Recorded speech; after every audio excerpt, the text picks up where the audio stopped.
Hi guys, we are here with Abby, and Abby is from Central Crossing High School, and she reached out to us today about job shadowing. And so she wanted to shadow, she wanted to see what a day in the life of a real estate agent is. So we had her come on in, and she has some questions for us, and they are unscripted. We have no idea what she's going to say. So, and this is Tom and Abby, fire away. Okay.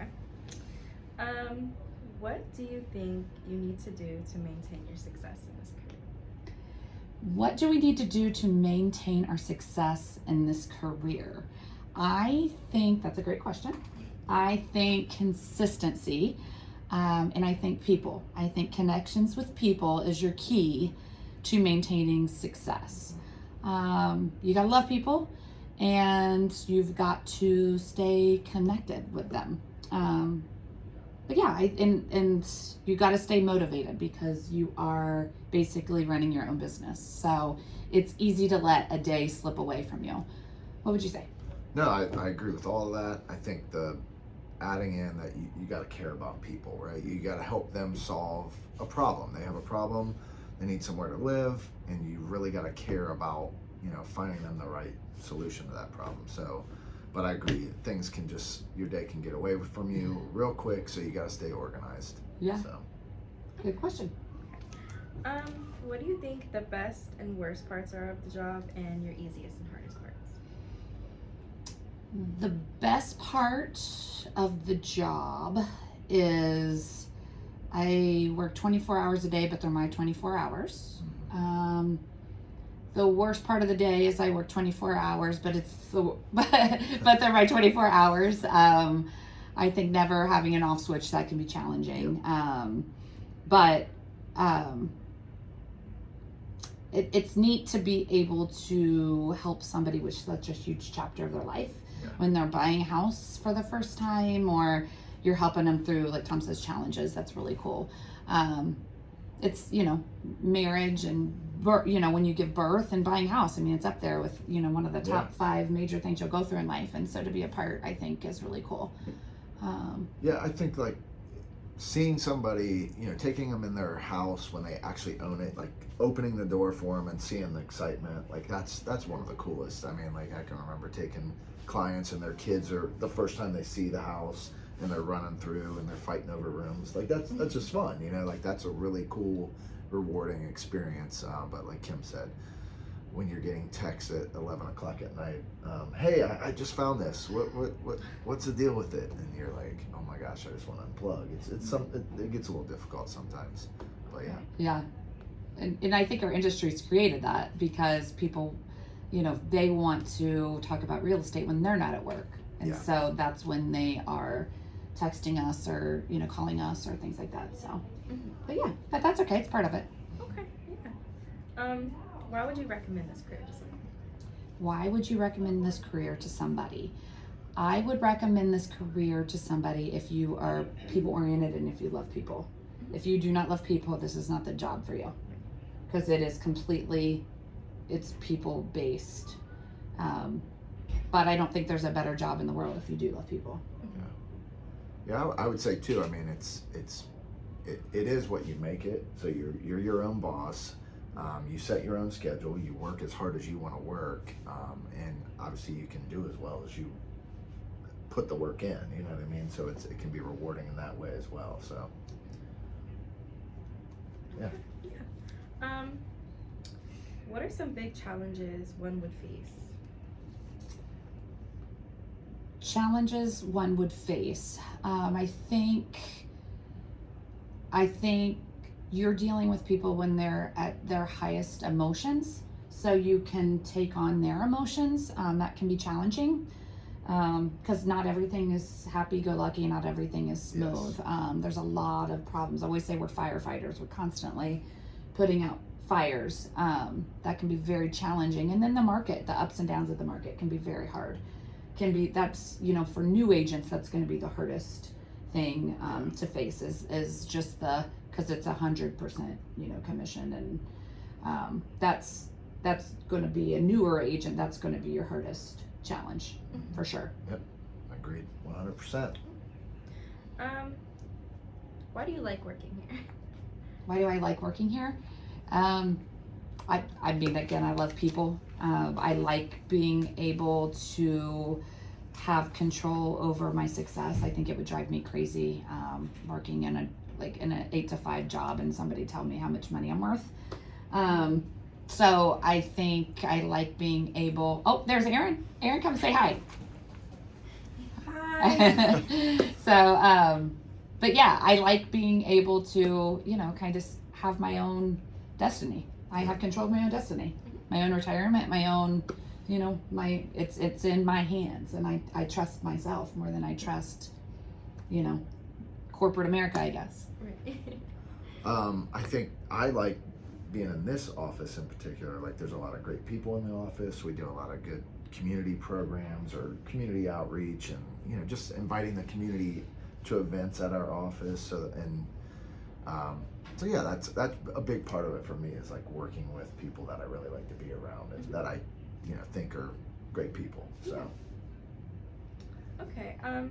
What could I do after high school that's related to this field while trying to go to school to like obtain a degree or a license or something? What could you do, like, work-wise? I would think really learning social media. I mean, I would think there's YouTube courses you can take. I think there's so much information you can learn out there, and start doing that. Do social media for a business. I think you could, maybe do admin work at a real estate office. Does anybody need an assistant? Something like that. And that way you'll see if you really like it too, if it's a good fit for you before you decide. So kind of get your feet wet. Okay. a lot of the bigger teams and the more successful agents have admin people that work under them, and they can, like she said, you can get a taste for it, and really you're in the mix and really doing a lot of the legwork and the follow-ups and transaction coordinating, and that would really give you a good idea, like, hey, this is for me, or maybe not. Yeah. Yeah. What would be some other alternatives if someone doesn't want to choose real estate? But you want to be in business yeah. or the real estate world. Mm-hmm. Oh my goodness, there's so many. Yeah. There's so many. Graphic design is, that could go hand in hand with it. Real estate in general, there's like the title side of real estate. There's the lending side where you're doing the loans. If you're a numbers person, that would be a good place for you. If you like you could do staging, like we talked about, like the interior design things. That's kind of a newer thing. Photography is huge. Yeah. Videography. Yep. The social media. That's kind of where things seem to be going. Okay. What did you have to overcome to be where you are today? Oh, we don't have enough time. We don't have enough time for that answer. Honestly, I had 2 little kids that I needed to provide for, and it was like sink or swim. There was no other, it was either succeed or fail. There was no options. So, and I was not failing my kids, so. Oh, geez. Yeah, what was the question? Okay, what did you have to overcome to be where you are today? Oh, well, that's a tough question. I don't know what I had to overcome.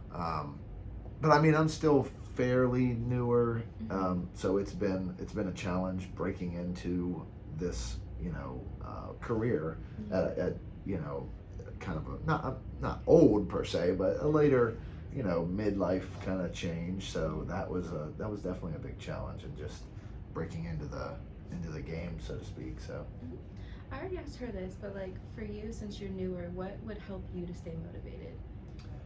Good question. Yeah, to stay motivated, obviously everybody's got to have some success, and I've had some success, and that really, seeing people, like I talked about earlier, like seeing the happiness and being able to help people move and meet their goals, like that's what motivates me. Like, it's not, I know Kim was talking about this earlier with you, like I've had similar clients. I've shown them a house since I literally got my license, and still haven't found anything for them, but like I'm gonna keep trying because I like it's almost like that much more eager to like help them finally get there. You know what I mean? Like just to get them over that hump, so to speak. So yeah.